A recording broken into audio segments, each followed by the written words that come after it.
ఓం శ్రీ గురుభ్యో నమ. ఓం శ్రీ మాత్రే నమ.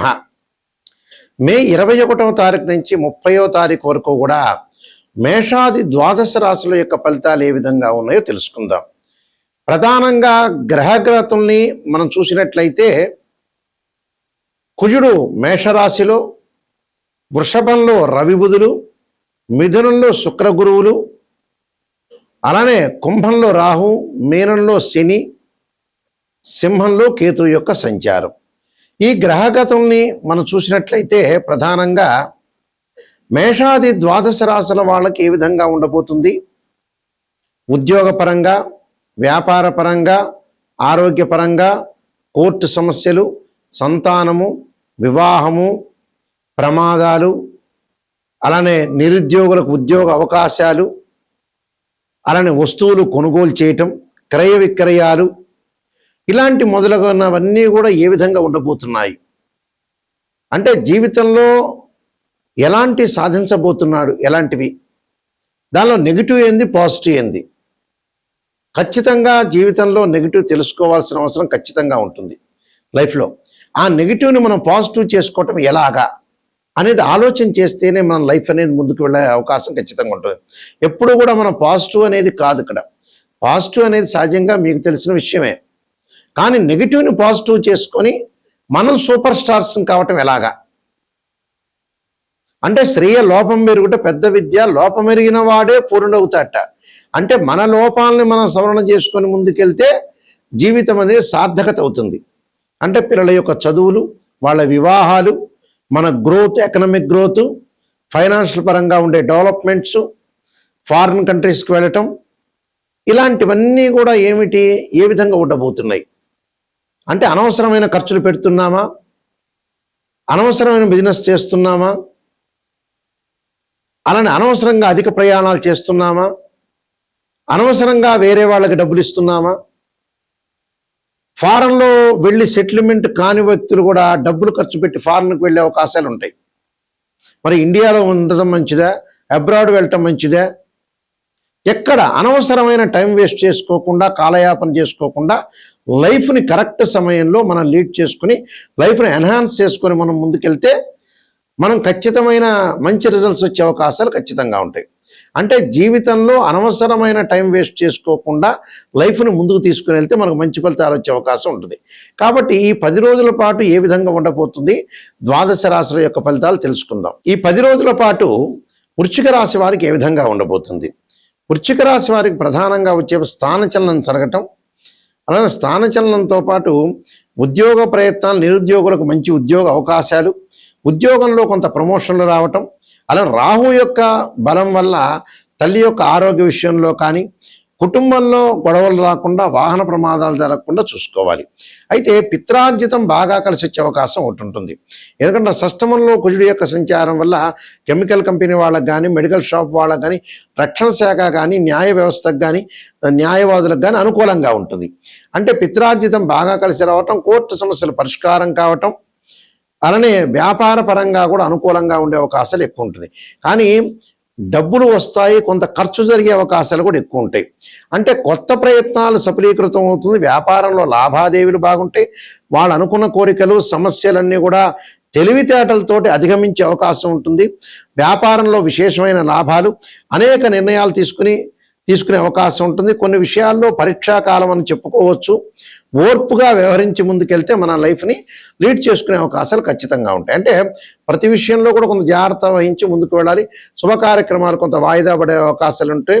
విద్యార్థులు వేరే వ్యాపకాలను తగ్గించుకొని చదువు మీద బాగా కాన్సన్ట్రేషన్ చేయాలి. అంటే ఇవన్నీ కూడా చేయాల్సిన అవసరాలే ఉంటాయి. అంటే తల్లి యొక్క ఆరోగ్య పట్ల శ్రద్ధ పెట్టాలి మీరు. పిత్రార్జితం బాగా కలిసిన దాయాదుల ద్వారా కూడా డబ్బులు సంక్రమించే అవకాశాలు, అలానే ఆకస్మికంగా కూడా కొన్ని ఆస్తులు కలిసి వచ్చే అవకాశాలు ఎక్కువ ఉంటాయి. వీళ్ళు కూడా మళ్ళీ ఆస్తులు కొనుగోలు చేసే అవకాశం ఖచ్చితంగా ఉంటుంది. కాబట్టి నేను కొన్ని పరిహారాలు చెప్పబోతున్నా, ఆ పరిహారాలు మీరు పాటించి ముందుకు వెళ్ళండి. ప్రధానంగా ఏ గ్రహాలైతే మనకు బాగలేదో ఆయా గ్రహాలని ఆరాధన చేయటం చాలా ముఖ్యమైన విషయం. మనకి జాతకంలో మనోవేదనలు ఉన్నాయి అని అన్నప్పుడు చంద్రుడి యొక్క ఆరాధన చేయాలి. క్షీరపుత్రాయుధ్య అమృతతత్వాయ ధీమే తన్నో చంద్ర ప్రచోదయాత్ అనే మంత్రాన్ని, వీలైతే దధీశంక తుషారాభం క్షీరోధారణం సంభవం నమామి శశనం సోమం శంభురు ముకుట భూషణం అనే మంత్రాన్ని చక్కగా చదువుకోవాలి. అలానే ఉద్యోగపరంగా ఇబ్బందులు రావటం, ఆరోగ్యపరంగా ఇబ్బందులు కలుగుతున్నాయా, ఖచ్చితంగా సూర్య భగవాను ఆరాధన చేయాలి. సూర్య భగవాను ఆరాధన చేయాలంటే జిల్లేడు సమిధలతోటి హోమం చేయటం, అలానే సూర్యుడి యొక్క ఆరాధన చేయటం, ఉషాఛాయా సమేత సూర్యనారాయణ స్వామి యొక్క ఆరాధన చేయటం వల్ల మనకు మంచి ఫలితాలు వస్తాయి. అంటే నవగ్రహాల యొక్క ప్రదర్శన చేయటం, సూర్యుడికి దానిమ్మ రసంతో అభిషేకం చేయటం చాలా మంచిది. అంటే దానిమ్మ రసంతో చక్కగా సూర్యుడి యొక్క ఆరాధన చేయాలి. అప్పుడు ఆరోగ్యం బాగుంటుంది, ఉద్యోగపరంగా ఇబ్బందులు లేకుండా ఉంటాయి. అలానే కుజుడు వల్ల ప్రమాదం జరుగుతుందా, మన జాతకంలో కుజుడు బాగలేదా అంటే అంగారకుడిని ఆరాధన చేయాలి. సుబ్రహ్మణ్య స్వామి యొక్క ఆరాధన చేయాలి. తత్పురుషాయుధే మహాసేనాయుధీమే తన్నో షణ్ముఖ ప్రచోదయాత్ అనే మంత్రాన్ని చక్కగా చదువుకోవాలి. అలానే సుబ్రహ్మణ్య స్వామి యొక్క అష్టకము 2 జంట సర్పాలను దానం చేయాలి. బుధుడి వల్ల వ్యాపారపరంగా ఇబ్బందులు కలుగుతున్నాయా, బుద్ధి వికసించట్లేదా, జ్ఞానం అనేది పెరగట్లేదా, మనం చేసే పని ఏం చేస్తున్నాం అర్థం కాకుండా ఉంటుందా, అంటే బ్రెయిన్ మెచ్యూరిటీ వాల్యూస్ పెరగట్లేదా అంటే బుధుడి యొక్క ఆరాధన చేయాలి. ఇలాగ విష్ణు సహస్రనామాన్ని పారాయణం చేయటం ఒకటి, ఓం నమో నారాయణాయ నమః అనే అష్టాక్షరి మంత్రాన్ని బుధవారం రోజున చదువుకోవటం చాలా మంచిది. దాంతోపాటు పెసలు దానం చేయటం చాలా మంచిది. అలానే ధనకారకుడైన గురువు బాగుండట్లేదా, విద్య యందు విద్యార్థులకు అనుకూలంగా లేకపోతే దక్షిణామూర్తి స్తోత్ర పారాయణం చేయటం, దత్తాత్రేయ స్వామి యొక్క పారాయణం చేయటం, అలానే గురువుకి అంతరిక్ష దేవతైన తారా మహాదేవి యొక్క స్తోత్రాన్ని పారాయణం చేయాలి. దాంతోపాటు వివాహం కావట్లేదా, వివాహానికి అడ్డంకులు వస్తున్నాయా అంటే శుకుడి యొక్క ఆరాధన చేయాలి. అంటే వివాహం కాని అమ్మాయిలు వరపాశుపతాశ్రుద్రాభిషేకం, అఘోర గౌరీ పాశుపతాశ్రుద్రాభిషేకం, అబ్బాయిలు కన్యా పాశుపతాశ్రుద్రాభిషేకం చేయాలి. ఎల్నాటి శని అంటే జన్మశని, వ్యయశని, ద్వితీయ శని ఎల్నాటి శని అంటాం మనం. అలానే అర్ధాష్టమ శని, అష్టమ శని, కంటక లేదా పొంగు శని ఉందా, శని మహర్దశ సరిగా లేదా అని అంటే ఖచ్చితంగా శని యొక్క ఆరాధన చేయాలి. నీలాంజన సమాభాసం రవిపుత్రేమాగ్రజం ఛాయామార్తాండ సంభూతం తమ నమామి శనైశ్వరం మంత్రంతో పాటు దక్షిణాకాళి యొక్క స్తోత్ర పాలనం చేయటం, అలానే నల్లని ద్రాక్షారత్నంతో శనికి అభిషేకం చేయటం చాలా మంచిది. అలానే విదేశాలకు వెళ్ళలేకపోతున్నారా, చక్షు దోషాలనే ఉంటే రాహు యొక్క ఆరాధన చేయాలి. రాహుకు అధిష్టాన దేవతైన దుర్గాదేవిని, అలానే సర్పాన్ని ఆరాధన చేయాలి. అంటే నాగరాజాయుధమే పృథ్వీధరాయుధమే తన్నో సర్ప ప్రచోదయాత్ అనే మంత్రాన్ని చదువుకోవాలి. అలానే కేతు యొక్క దోషం ఉంటే గణపతి యొక్క ఆరాధన చేయాలి. అంటే గణపతిని గకార అష్టోత్తరంతో ఆరాధన చేయాలి. అలానే ఇక్కడ దానితో పాటు ధనానికి సంబంధించిన ఇబ్బందులు కలిగితే ఓం యక్షాయ కుబేరాయ వైశ్రవణాయ ధనధాన్యాధిపతే ధనం ధాన్యం సమృద్ధిమే దేహిమే దాపైస్వ అనే మంత్రాన్ని కూడా చక్కగా చదువుకోవటం చాలా మంచిది. అలానే శత్రువులు ఎక్కువగా ఉన్నారా, కార్తవీర్యార్జునుడి యొక్క మంత్రాన్ని, భగళాముఖి అమ్మవారి యొక్క ఆరాధన చెయ్యాలి. అలానే రాహుకేతుల యొక్క దోషం ఉంటే కూడా ధూమవతి యొక్క అమ్మవారి యొక్క ఆరాధన చేయటం చాలా మంచిది. ధూమవతి యొక్క ఆరాధన చేయటం వల్ల కూడా మనకి దోషం అనేది తొలగిపోతుంటుంది. అలానే వివాహం కావట్లేదు, దగ్గరకు వచ్చినట్టు వచ్చి వివాహాలు వెనక్కి వెళ్ళిపోతున్నాయా, కమలాదేవి యొక్క స్తోత్ర పాలనం చేయటం కూడా చాలా మంచిది. అంటే ఇవన్నీ కూడా ప్రత్యేకంగా రెమెడీస్, ఇవన్నీ కూడా గోచారరీత్యా చెప్పబడే ఫలితాలు మాత్రమే గుర్తుపెట్టుకోవాలి. ఇవన్నీ కూడా మనం చెప్పే ఫలితాలు ప్రతిసారి కూడా రాశి ఫలితాలు 20% సూచనలు మాత్రం. కానీ 80% ఎలా ఉంటుంది, బర్త్ చార్ట్ మీదే డిపెండ్ అయి ఉంటుంది. బర్త్ చార్ట్ అంటే ఏమిటంటే ఒక చెట్టు కింద వేళ్ళు అని అర్థం. ఆ వేళ్ల పైన కాండం ఉంటుంది, దాని కొమ్మలు ఉంటాయి, ఆకులు ఉంటాయి. ఆకులు అంటే ఏమిటంటే గోచారం. ఆకులు ఎలా ఉంటుంది, రైన్ సీజన్లో వస్తుంది, వింటర్ సీజన్లో అలానే ఉంటే, సమ్మర్ సీజన్లో కింద పడిపోతుంటాయి. ట్రాన్సిట్ సిస్టానికి అలానే బర్త్ చార్ట్కి లాట్ ఆఫ్ డిఫరెన్స్ ఉంది. కానీ నిజంగా ఆస్ట్రాలజర్ని ఎవరైనా అప్రోచ్ అయితే, ఎవరినైనా సరే, మమ్మల్నే కాదు మీరు ఏరే వాళ్ళైనా సరే అప్రోచ్ అయినప్పుడు గురువుగారు నిజం చెప్పండి, నెగిటివ్ అయినా పాజిటివ్ అయినా చెప్పండి అని తెలుసుకోవాలి. చాలా మంది కూడా ఈ మధ్యకాలంలో ఏం చేస్తున్నారు, పాజిటివ్ చెప్పడానికి ఊవిర్లాడుతున్నారు.